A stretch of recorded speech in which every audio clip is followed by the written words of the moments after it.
There's lots of options in adaptation. We can put them in place now. Whereas mitigations, even if we could agree them, and it's taken 10 years to do very little, will take decades to have an effect. So mitigation may work in the long term, but in the near and medium term, by which I mean 10, 30, 40, 50 years, adaptation is going to be vital. And the sooner we get on with that, their conclusions are, the better. And I think finally we've got some headlines, Andy, you put up. Right. They conclude that some adaptation is occurring now, but there are important barriers and limitations to this. The key tipping points are where climate change is exacerbated by those other things: poverty, marginality, impoverishment, low adaptive capacity. That this vulnerability depends not only on climate change, but the development pathways we take. In the IPCC 5 years ago, the Working Group 1 developed a set of 6 development pathways to look at high emissions and low emissions, right? Sustainable future, low emissions. High growth future, high emissions. Actually, what's more interesting to us is the populations in those. One goes down and one goes rapidly up. And these development pathways hugely affect the impacts. We can probably grow ourselves out of the problem if we wish to, on a highly sustainable, equitable world. If we could manage to do it, most unlikely. On the sort of what used to be called business as usual pathway at present, we're growing well into the problem.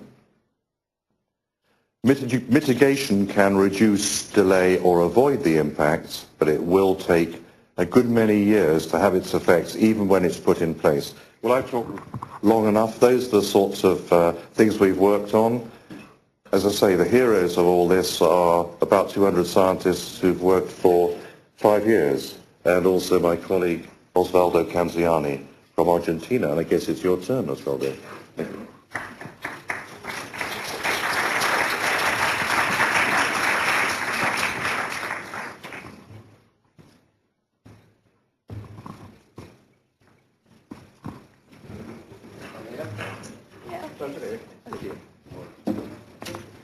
Okay, let us talk about the human element, who is the origin of all these problems. If you go to the more, I would say, not about 6 or 7 years ago, there were produced a note referring the problem of the humanity facing what we call the global environmental change. Environmental change is a problem arising from increasing population, the overconsumption, many countries consuming more. If you look the use of electricity, there are countries using per capita 10 kilowatts, while regions in the Andes, for instance, using only the energy from the sun. So when the humanity invented the machine, initially they were working with the muscles, even horses or person, started the contamination in a way that was really critical, and it went for more than 20 years that way. You have to imagine that 2,000 million years, the atmosphere had 80% carbon dioxide. So that individuals or the elements living there were completely different than we are.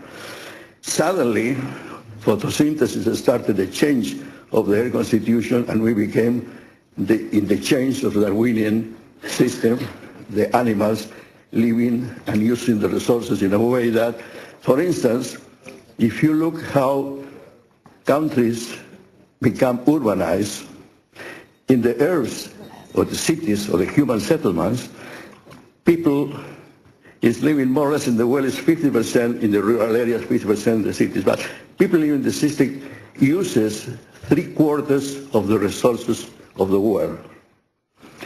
The rest is living with only 1/4.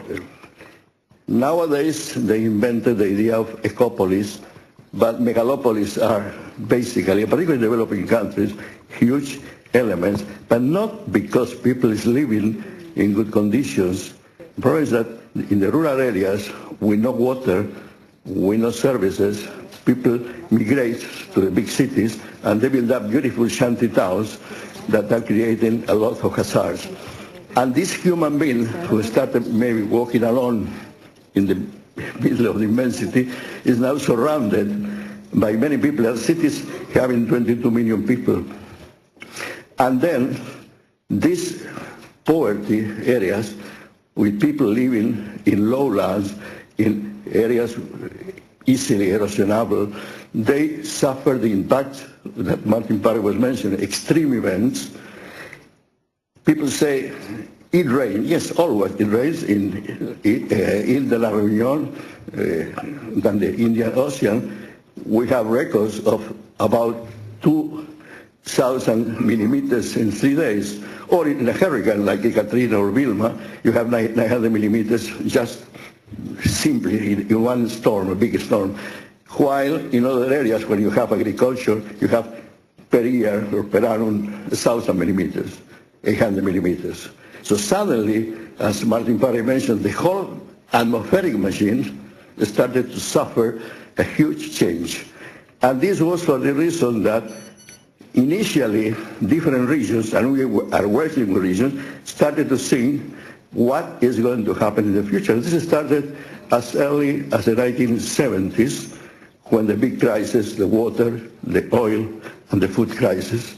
And then United Nations started to move things in a way that we were able to receive messages initiated by people living in the Southwest Pacific, a small island looking that the sea was rising and starting to move the thing. And in this direction, in 1988, it happened that the small islands presented a plan, and through this whole international movement or action, we started to build up the IPCC.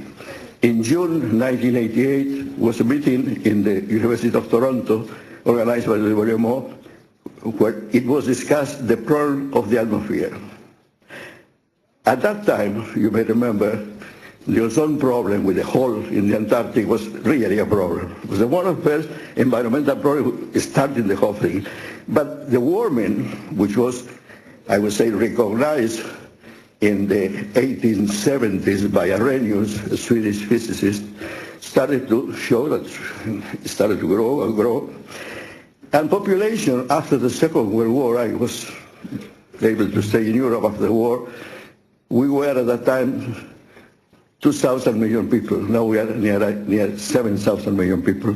And the tendencies will go to 11,000 and a half million people. So this means that if at the present situation, to have a well inequity, let us assume that suddenly people live like in a country, let us say, in my country, Argentina. If you try to put all people in the world at the same level, we will need 4 planets equal to theirs to have the services and resources to maintain all the population. Logically, the change of the atmospheric machine, which is creating what is called the climate change, added to the ozone problem, to the erosion, desertification, loss of biodiversity, creates a problem which is what we call the global environmental change. Now, you, myself, staying in a place, we are subject to all the problems of the environment. You know pretty well that if you fly an aircraft at 10,000 meters, you cannot stay without a chamber keeping you safe. When you climb up in the mountains after 3,000 meters, you have half of the quantity of oxygen, so you need to live in a different way. And this is the problem of the health activity under the climate change. We have here, you see, our colleague Bettina Mehner from Germany. She's working in Rome with the WHO. And this group of people, like many people working with us in IPCC, is dealing with the problem of the human health. As I mentioned, people go to the sea and get beautiful UV radiation and have problems. But people living in the city, polluted areas, with the ozone produced by